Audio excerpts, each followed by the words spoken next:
नमस्कार. सह्याद्री वाहिनीच्या अतुल्य शोध या कार्यक्रमात आपणा सर्व रसिकांचं पुन्हा एकदा स्वागत. अतुल्य शोध या कार्यक्रमामध्ये आम्ही आपली भेट घडवून आणणार आहोत पंढरीनाथ सर्जेराव मोरे यांच्याशी.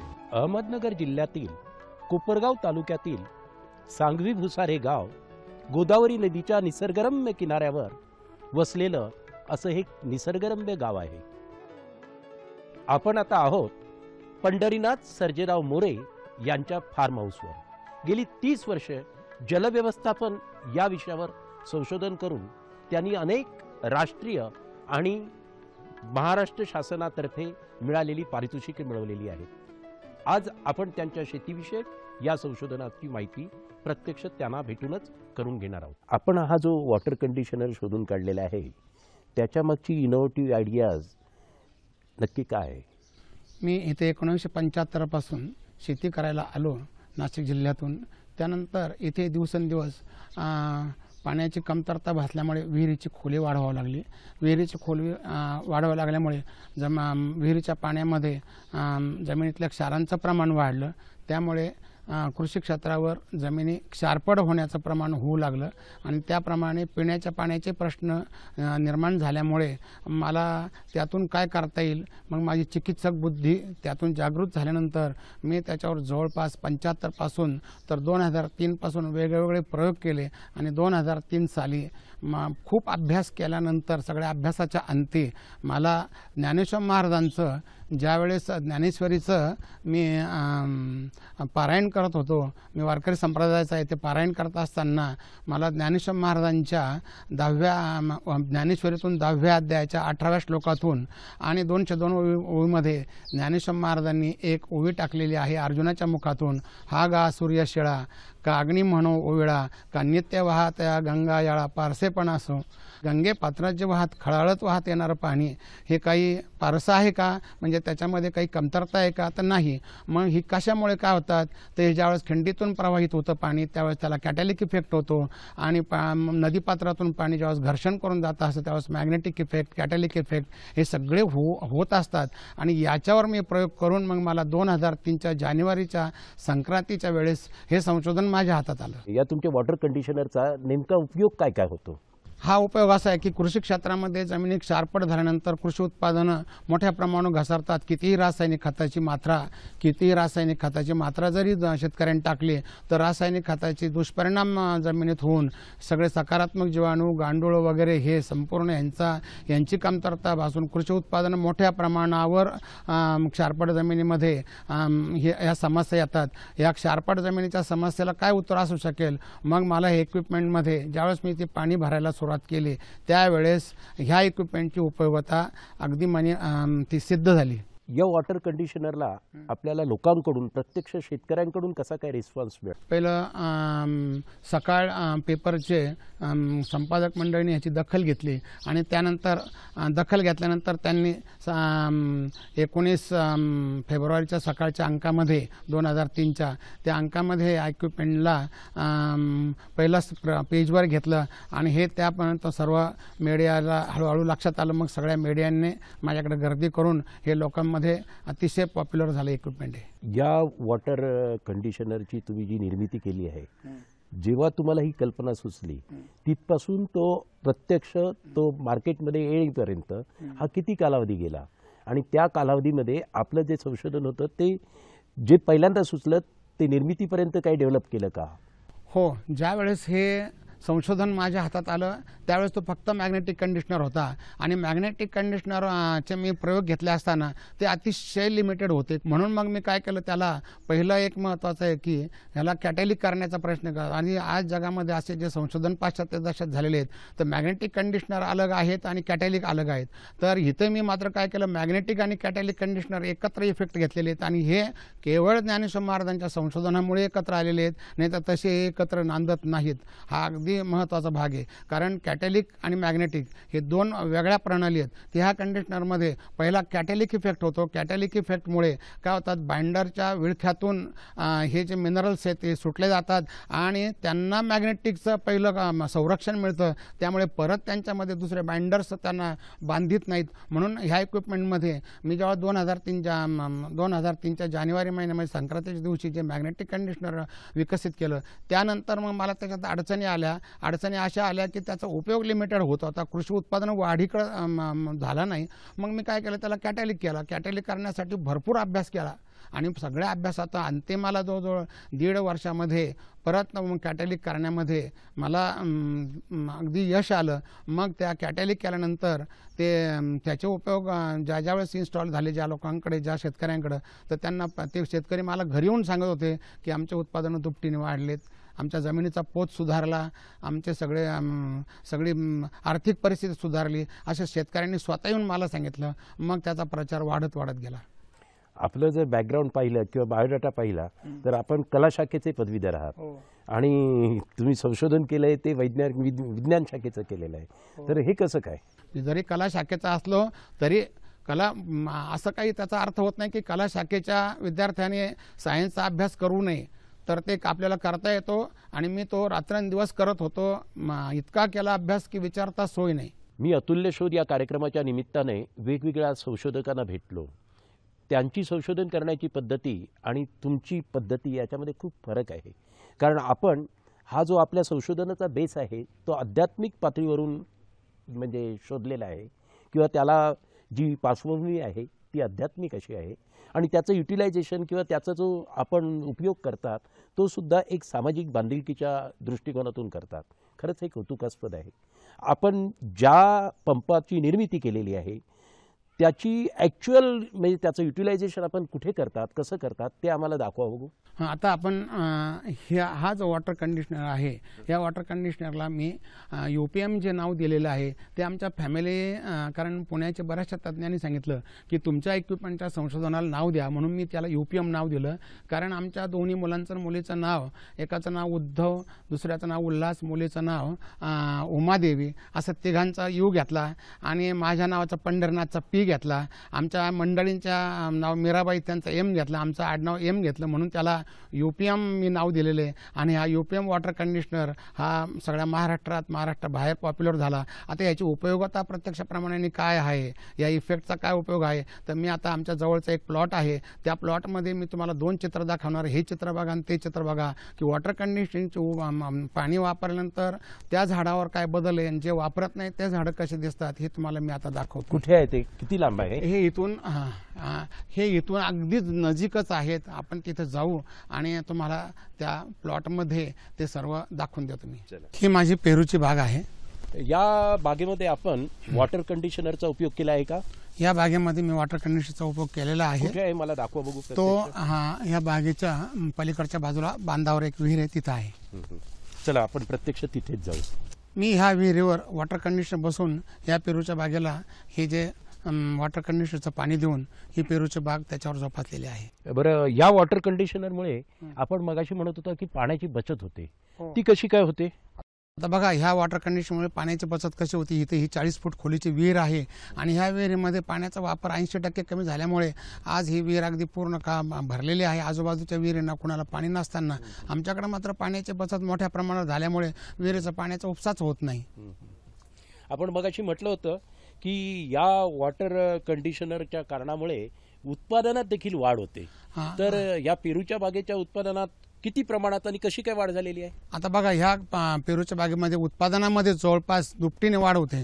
कारण जी मंडळी वॉटर कंडिशनर वापरता आमच्या कोपरगाव तालुक्यात राहता वगैरे शिर्डी भागामध्ये जे पेरूचे बाग आहेत ते एका झाडावर जास्तीत जास्त 10 क्रेट म्हणजे 200 किलो माल घेतो. आम्ही मात्र 20 क्रेट म्हणजे 400 किलो माल घेतो. त्यांच्यापेक्षा आम्ही दुप्पट माल वॉटर कंडिशनरच्या केवळ उपयोगामुळे दुप्पट उत्पादन वाढ आम्ही घेतो.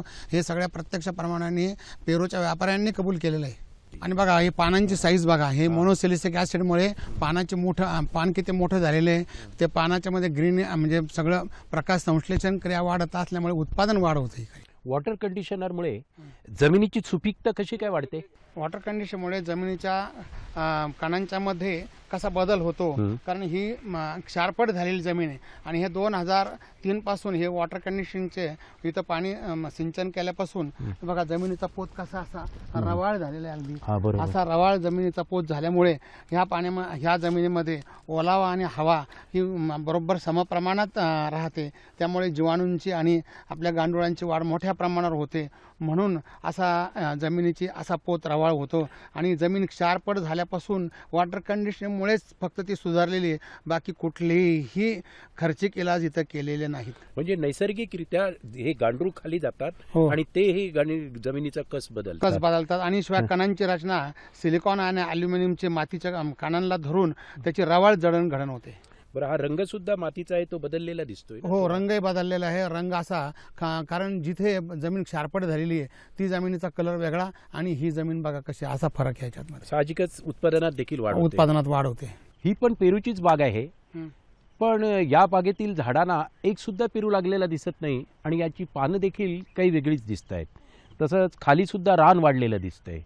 हो, तर आता या बागेमध्ये पेरू का लागला नाही याचं कारण असं आहे की हे वॉटर कंडिशन नसल्यामुळे ह्या झाडांच्या पानांची वाढ होऊ शकली नाही आणि झाडांच्या पानांची वाढ होऊ शकली नाही, त्यामुळे कुठलाही पेरू लागला नाही. कारण दुष्काळ परिस्थितीमध्ये पाणी ह्या बागेला काही कमी पाणी नव्हतं आणि आमच्या शेजारचा बाग आता आपण बघितला की तिथं पानागणित पेरू लागलेले. मग ह्याच फक्त मध्ये 30-40 फूट अंतर असताना हा बाग इथे अगदी ड्रिप सिंचन इथं ठिबक सिंचन असताना या बागेला मालही लागला नाही. पानांची वाढ आपल्याला कशी पाहतात, हे उत्पादन का कमी आलं, केवळ वॉटर कंडिशनिंग वापरत नाहीत ते, त्यामुळे त्यांच्याकडं असा उत्पादन कुठले पेरू लागले नाही. उत्पादना मोठी घट आलेली आहे, त्यामुळे हा बाग अक्षरशः कोणी घ्यायला तयार नाही व्यापारी. पण तुमच्या बागेच्या शेजारीच ही बाग आहे, मग ही बाग बघितल्यानंतर त्यांना असं नाही का वाटत की आपण सुद्धा वॉटर कंडिशनर वापरावा, आपल्या बागेचं उत्पादन वाढवावं? कारण ह्याच्यामध्ये एक प्रमाण आहे ज्ञानेश्वर महाराजांचं की कमलकंदो आणि दरदुरी नांदेचे के हारी परागू सेविजे भ्रमरी एरू चिखलोचे उरे, की हा कमल हा एका चिखलात उगवतो आणि तिथे मात्र त्याचा मकरंद सेवन करायला दुरून भ्रमर येतात, परंतु ती बेडकं मात्र चिखल चेवडीत बसतात, परंतु ते मकरंद सेवन करायचे त्यांच्यात सामर्थ्यच नसतं. अगदी हेच प्रमाण इथं लागू पडतं. या मंडळींना जवळचं संशोधन हे शेतकरी घेत नाहीत. याला कारण का, त्यांचं अज्ञान. त्यांची मानसिकता बदलण्यासाठी काय करावं असं? आता त्यांची मानसिकता बदलण्यासाठी काही कालावधी जावं लागेल आणि कालावधीने त्यावेळेस त्यांच्या लक्षात येईल देवकृपेने तरच होऊ शकेल, अन्यथा नाही. गवत वाढायला कारण असं झालं की गवताचे बीज जे जमिनीत पडलेले असतात हे सगळे उगवून येतात आणि आमच्याकडे वॉटर कंडिशनमध्ये काय होतात की जीवाणूंची वाढ मोठी असते, गांडुळांची वाढ मोठी असते आणि गांडूळ सगळे गवतांचे बीज खाऊन टाकतात आणि गवत आलेलं सुद्धा खाऊन टाकतात. त्यामुळे वॉटर कंडिशनचा जिथं वापर आहे तिथं तणांचा सुद्धा प्रादुर्भाव राहत नाही आणि इथे मात्र तणांचा मोठा प्रादुर्भाव आहे, हे आता प्रत्यक्ष प्रमाणाने आपल्याला दिसून येतं. या वॉटर कंडिशनरमुळे जमिनीतील जे अपायकारक घटक आहेत ते कसे काय कमी होतात? हां, तर वॉटर कंडिशनमुळे जमिनीचे अपायकारक घटक म्हणजे त्यामध्ये जमिनीतले अपायकारक घटक सर्वात जास्त म्हणजे मुक्त चुना. आणि मुक्त चुना काय करतो, हा रासायनिक खतांचं म्हणजे नक्की काय? मुक्त चुना हे सर्वांच्या लॅबमध्ये तोच एक शब्द परिचित आहे आणि मुक्त चुन्याचं एक वेगळं अंग असं आहे की तो रासायनिक खतामध्ये जे आपण रासायनिक खतं देतो त्यामध्ये P2O5 म्हणजे स्फुरदाचं स्थिरीकरण करतो, ते आपण पालाशाचं स्थिरीकरण करतो. त्यामुळे जे आपण जी खतं टाकतो ती आज महागाची एवढी खतं आहेत, त्यांचं स्थिरीकरण झाल्यानंतर उत्पादनामध्ये मोठी कमतरता येते आणि त्यातल्या त्यात आपण जिथे आज मोसंबीचा बाग पाहतो तर तो मोसंबीचा बाग हा जिथे आपण लावलेला आहे तिथे वॉटर कंडिशनच्या आमच्या अगोदर आम्ही त्यावेळेस तपासलं त्यावेळेस इथं मुक्त चुना 18% होता. मग 18%मध्ये शासन अनुदान देत नाही मोसंबीच्या बागेसाठी, परंतु आम्ही तो 3 वर्ष इथं वॉटर कंडिशनचं पाणी दिल्यानंतर तो मुक्त चुना 18%हून 2.37 वर खाली आल्यानंतर आम्ही मोसंबीच्या बागला इथं शासनमान्य मध्ये ती बसली आणि आम्ही इथं मोसंबीची बाग लावली आणि आज आपण ती बाग बघताय की त्याला आज किती भरभरून माल आलेला आहे, फळं आलेले आहेत, त्याला कुठलंही रासायनिक खतं नाही किंवा काही नाही. जमिनीचा आतपोत सुधारून आज उत्पादन भरभरून आलेलं आहे. त्यामुळे आता इथे ही जी एक मोसंबीच्या बागेचं या नगर जिल्ह्यातून जे उच्चाटन झालं होतं तर ते हा मुक्त चुन्याचं कमी झाल्यामुळे ह्या बागा कशा भरभरून आल्या इथं प्रत्यक्ष प्रमाणाने आपण पाहू शकता. आपण असं म्हटलं होतं की वॉटर कंडिशनरमुळे विजेची देखील बचत होते, हो. ती कशी काय? तर विजेची बचत व्हायला कारण का की आता आपण पाहतो इथं जी विहीर बघितलेली आहे तर ह्या विहिरीच्या पाण्याचा उपसा म्हणजे का कमी होतो की 80% पाणी अगदी आपल्याला सिंचनाला कमी लागतं. त्यामुळे 20%च विजाचं कन्झम्पशन आपल्याकडून होतं, म्हणून आपल्याला वीज बचत मोठी होते. एक वॉटर कंडिशनर संशोधनामुळे एवढी मोठी 80% पाण्याची बचत होणे, विजेची बचत होणे हे वॉटर कंडिशनरचं खरं वैभव आहे. या वॉटर कंडिशनरचे खूप उपयोग मी पाहिले. हो. तुम्ही जे सांगितलेत ते महाराष्ट्रामध्ये सध्या दुष्काळग्रस्त परिस्थिती आहे, हो.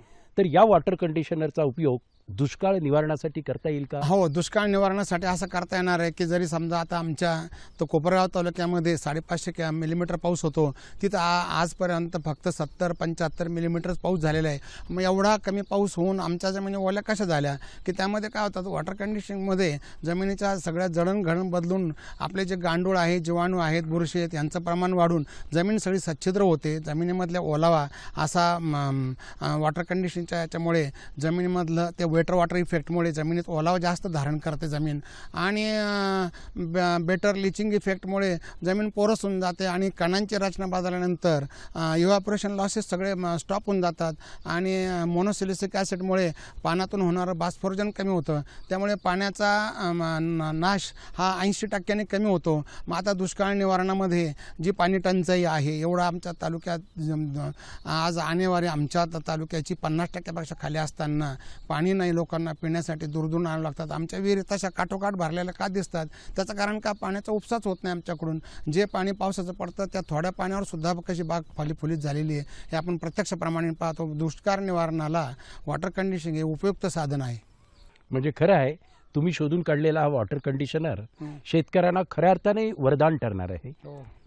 या यंत्राचा शोध आपण किती साली लावला आणि तिथपासून आतापर्यंत अशा किती यंत्रांची निर्मिती आपण केलेली आहे? 2005च्या जानेवारी महिन्यामध्ये लागला. मला 43 दिवस लागले आणि मला ती जी कल्पना सुचलेली आहे, जगद्गुरू तुकाराम महाराजांचा एक संतपर अभंग आहे, तर त्यावर मला दुसऱ्या चरणावर हे का थोरेव सांडले आपुली परिसे नेणो शिव कैसे लोखंडासी, या चरणावर मला हे संशोधन माझ्या डोक्यात आलं आणि त्याप्रमाणे ते मी ते यंत्र इथं मी स्वतःच कारागीर, त्याचा माझ्याकडे कुठलं कारागीर नाही, मी आणि माझा जो ट्रॅक्टर बसलेला नातू या दोघांनी मिळून ते 43 दिवसात यंत्र आम्ही निर्मिती केली आणि त्याच्या भरपूर ट्रायल घेतल्यात. परंतु हे यंत्र बनवित असताना मला 8 एकर आमचं जे कांद्याचं क्षेत्र आहे त्याचा फार सत्यानाश करावा लागला. तेव्हा संशोधन हातात आलेले जवळजवळ 8-8.5 लाखाचे नुकसान पत्करून हे यंत्राचा शोध माझ्या हातात लागलेला आहे. हे इक्विपमेंटचं संशोधन मात्र मी ओपन टू ऑल केलेले. ट्रॅक्टरच्या सहाय्याने कांदा लावणी करण्यासाठी हे जे आपण यंत्र शोधून काढलेले आहे, याच्या मागची प्रेरणा काय? भारतामध्ये कांद्याचं लागवड क्षेत्र सगळ्या जगामध्ये आपलं मोठं असून सुद्धा आपलं पर एकर उत्पादन सगळ्या जगामध्ये सर्वात कमी आहे आणि ह्याच्यावर माझी नजर गेली आणि माझी संशोधनात्मक जी नजर आहे ती त्या सगळ्या पारंपरिक पद्धतीतल्या दोषाकडे गेली. तुम्ही ज्यावेळी शेतावर घेऊन जाता त्यावेळी याची कार्यपद्धती शेतावर कशा पद्धतीने सुरू असते? आपण ज्यावेळेस हे कांदे लावतो तर त्यावेळेस काय होतात, फक्त याला जमीन म्हणजे पावसाळी हंगामातलं कांदे रोप याने कांद्याच्या रोपाची लागण होत नाही. परंतु आपण रब्बीमध्ये जे कांदे लावले जातो त्यातल्या त्यात ज्यावेळेस पूर्ण पावसाळा गेल्यानंतर जे रब्बीमध्ये कोरड्या प्लॉटमध्ये जे लागण केली जाते तर त्यावेळेस आपण काय करतो, पूर्वीचं खरीप पीक सोंगल्यानंतर फक्त त्याला रोटावेटर मारून ती जमीन पूर्ण रोटावेटर मारून डबल रोटावेटर मारून ती जमीन अगदी व्यवस्थित केली जाते. त्यानंतर हे इक्विपमेंट तिथं गेल्यानंतर ह्या इक्विपमेंटवर 5 पुरुष, 5 महिला, 5 मुली किंवा 5 मुलं कोणी बसून त्यांना अगदी यावर प्लांटेशन करता येतं. त्यांनी दोन्ही हाताने एक रोप असं ह्या ड्रॉपरमध्ये सोडायचं. त्यामुळे ते रोप खाली चळीमध्ये जाऊन उभे राहतात आणि जसे जसे यंत्र पुढं चालतं तसं तसं त्या रोपांना बुजवण पण लागते. आणि ॲट द सेम टाईम इथे त्यावेळेस रासायनिक खतंसुद्धा स्वयंचलित रासायनिक बॉक्समधून कांद्याच्या रूट झोन पाशी जाऊन ते माती अडवून जातं. त्यामुळे रासायनिक खतंसुद्धा आपल्याला पारंपरिक पद्धतीने 50% कमी लागतात आणि कांद्याची रोपाची लागण शास्त्रीय पद्धतीने होते. कारण 2 फरोमधलं अंतर याच्यात फक्त 6.5 इंच ठेवलेलं आहे आणि 2 रोपातलं अंतर आपल्याला 3.5 इंच ठेवल्यानंतर आपल्याला दर एकरी 2,40,000 रोपांची लागवड करता येते. म्हणजेच कमी वेळामध्ये आणि कमी श्रमामध्ये अधिक उत्पादन या यंत्रामार्फत शेतकरी काढू शकतो. 2.5 एकर प्लॉटला म्हणजे 1 हेक्टर प्लॉटला जे 110 लेबरची गरज आहे महिला कामगारांची, तर ते फक्त 5 महिला कामगार तेवढं याच्यावर बसून काम करू शकतात आणि ती शास्त्रीय पद्धतीने लागवड होत असल्यामुळे उत्पादन वाढ मोठ्या दुपटीच्या पुढे होऊन जाते. या यंत्रातर्फे केवळ कांद्याचीच लागवड करता येते की आणखी कुठली उत्पादनं आहेत किंवा शेतीची लागवड करता येते? हां, या कांदा यंत्राने जसे कांद्याचे रोपं लावले जातात तर तसंच त्याचप्रमाणे लसूण लावतात शेतकरी, पण लसणाच्या पाकळ्या वगैरे सोडून इथं जर स्त्रिया बसवल्या तर त्यांना लसणाची सुद्धा टोकन करता येते. आणि त्याचबरोबर जे हा इथं एक ॲटोमॅटिक सीडलर बॉक्स आहे. सीडलर बॉक्सने आपल्याला गहू, ज्वारी, बाजरी आणि सोयाबीनसारख्या डाळ वर्गाची यांचे सर्व पेरणी स्वयंचलित पद्धतीने करता येते. त्याचप्रमाणे काही टोकनसुद्धा करण्यासाठी की एरंडी टोकन करावं लागते, त्यानंतर कपाशी टोकन करावं लागते. हे सर्व टोकनचं कामसुद्धा या यंत्राने होऊ शकतं. सध्या भारतामध्ये रासायनिक खताची मोठी टंचाई आहे, म्हणून शेतकऱ्यांनी आता या इक्विपमेंटचा जर उपयोग करून जर केला तर त्यांना रासायनिक खतामध्ये मोठी बचत करता येईल. असं हे बहुविध उपयोगाचं हे यंत्र आहे. हे यंत्र म्हणजे शेतकऱ्याला एक वरदानच आहे. शेती व्यवसायातील ही विज्ञानविषयक एक क्रांतीच आहे, जी क्रांती या शेतकऱ्यांनी त्याचा पुरेपूर उपयोग करून घेतला पाहिजे. आपल्याला राज्य पातळीवरील अनेक पुरस्कार मिळाले आहेत, तसेच नॅशनल लेवलचे सुद्धा अनेक पुरस्कार मिळालेले आहेत. 1 जुलै 2009ला वसंतराव नाईक कृषीभूषण पुरस्कार मिळाला. त्यानंतर मला 18 नोव्हेंबर 2009ला माननीय प्रतिभाताई पाटील यांच्याकडून नॅशनल अवॉर्ड मिळाला माझ्या संशोधनाबद्दल. त्यानंतर मला जयपूरला माननीय शरद पवारजी साहेब यांच्या हस्ते हा सायंटिस्ट अवॉर्ड पण मिळाला. त्यानंतर असे अनेकविध पुरस्कार मला मिळतच गेले. आपण हे घर किती साली बांधलं आणि सुरक्षिततेच्या दृष्टीने, कारण काय की हे घर म्हणजे त्याला पाया नाहीये, तर ते बांधल्यानंतर आतापर्यंत दुरुस्ती किंवा इतर काय अनुभव आपले? हे घर मी 2002 साली बांधलं. आता 2012 पर्यंत ह्याला 10 वर्ष झाले आणि 10 वर्षामध्ये ह्या घराला कुठल्याही प्रकारची कुठं हेअर क्रॅक सुद्धा आली नाही. मला अशी कल्पना सुचली वृत्तीप्रभाकरचा चेतन कारणवाद वाचल्यानंतर माझ्या अशी कल्पना आली की आपल्याला त्याच्यातून कल्पना अशी आली की आपल्याला बिगर पायाचं RCC घर बांधता येईल का. मग मी त्या दृष्टिकोनातून विचार केला की ते होऊ शकते, कारण एका अथांग महासागरामध्ये एक जहाज जर तरंगू शकतं, कुठल्या सागराच्या एवढ्या हालचाली होत असताना ते कुठेही बाधित होत नाही. त्याप्रमाणे मोठं हवाई जहाजसुद्धा हवेत तरंगतं. त्यानंतर रेल्वे सुद्धा एका ट्रॅकवर जाते, तिथं कुठे त्यांना फाउंडेशन नाही. मग एका शेतकऱ्याच्या घरकुलाने जमिनीवर का राहू नये, ह्या कल्पनेतून मी कल्पना घेतली. पुणे विद्यापीठाने हे संशोधनच स्वीकारलं, कारण याच्यामध्ये कुठलेही त्यांना दोष आढळून आले नाही. आपण जे काम केलेलं आहे ते पाहिल्यानंतर मला खरंच कौतुक वाटतं आणि दूरदर्शनच्या वतीने, खास करून अतुल्य शोध या कार्यक्रमाच्या वतीने मी आपले आभार मानतो. नमस्कार. तर मंडळी, कशी वाटली आजच्या या अतुल्य शोधाची यशोगाथा? आमचा पत्ता आहे निर्माता अतुल्य शोध, मुंबई दूरदर्शन केंद्र वरळी, मुंबई 400030. नमस्कार.